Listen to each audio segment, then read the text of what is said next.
franktalks.com.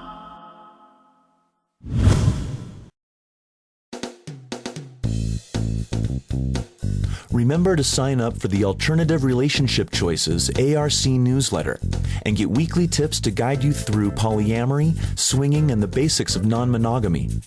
We can help you find your ARC, your alternative relationship choice. Sign up at franktalks.com now. I'm not here to teach you what to think. I'm here to teach you how to think. When I first started to experiment with swinging and open relationships, I made a very grave error.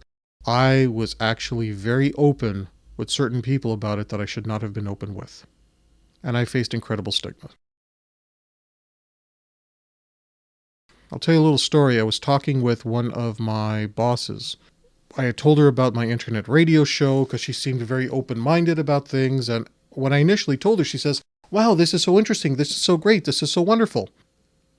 And, she saw that I had interviewed some swingers. She saw that I had interviewed some polyamorous people. She saw that I had covered a variety of topics on BDSM. And then one day, she comes into work and she's frustrated as all hell about something. And I don't know what. Maybe she had a fight with somebody, or maybe she had problems with her husband. I don't know what the issue was. But when she came into work that day, she was just in the foulest mood. And she made it a point to say, those people you interview on your radio show, there's something wrong with them. They're not mentally well. They think they're mentally imbalanced. And she went on and on to berate the different guests I had on the show. And what I wanted to do was tell her to go fuck herself. But I also have to realize that, my employee evaluation is coming up. I need this job. They just raised my rent, so I got to be really careful here. So I just looked at her and I said, well, the people involved are different. That's what makes them interesting. That's why I interview them. It's important to interview different people. No, but there's something wrong with them, she says. My guess is that something had happened in her life that she didn't share that was threatening the nature of her relationship. That's my guess. I really don't know. But she needed someone to vent at. She needed a target.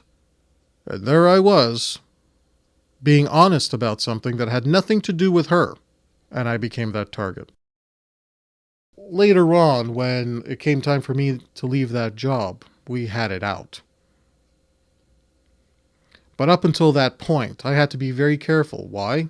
Because sometimes people will have certain power and authority over you, and if they don't like a particular aspect of you that goes beyond just your personality but goes on to your lifestyle, yes, they can't fire you, but they can make your life somewhat unpleasant at times.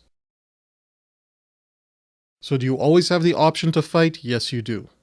But you also have to remember that even if you fight and you win, as long as you have to continue to associate with somebody, and it's not like a friend who lives in another part of town that if you decide you cut off that friendship, you don't have to see that person again. When you're in a work situation and you have to see the person regularly, you have to be very, very aware to be careful who you share your private thoughts with. It has nothing to do with how good a person you are. It has nothing to do with the fact that you actually would rather live a much more honest lifestyle by doing this. It has to do with the fact that you may very well be a threat to everything that they have invested their lives into. When it comes to sexual orientation, you really have to know yourself, and if you have limited sexual experience, then getting committed into any relationship is unfair. It's unfair to you, but it's also very unfair to the partner you're with. One woman who I dated, and she was one of my best girlfriends. She was originally married to a man, and they were married for 5 years or so. And then one day he comes to the conclusion that he's gay. And they divorce. She was still madly in love with him. But he was gay. I have a deep resentment and anger for her. She invested her entire life. She invested everything into making a marriage work with that guy. And that's when he realizes, all of a sudden he comes to this revelation. She still is feeling devastation from something like that. You have an obligation to figure out your own sexual orientation before you get into any sort of committed relationship with anybody. Getting into a committed relationship with someone means that they're investing in you. And if you have any doubt, stay out. That's my rule about monogamous relationships. Actually, that's also my rule for committed relationships within open relationships. So let's say that you're in an open relationship with someone, but the two of you want to form a primary bond and still be in an open relationship. You're still looking to make some form of a commitment there. And the rule of commitment is always the same when it comes to the Frank B. Kermit theories. When you have doubt, stay out. You have any doubts about making a commitment to somebody, don't make the commitment. It's that simple. It surprises me when I see couples that are together, and when they find out that I do some relationship counseling, they start asking me all kinds of questions that make me realize that maybe they shouldn't even be together, because they have so many of their own questions that they should be answering.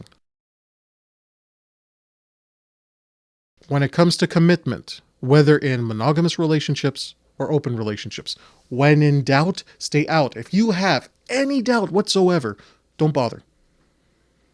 Set the person free.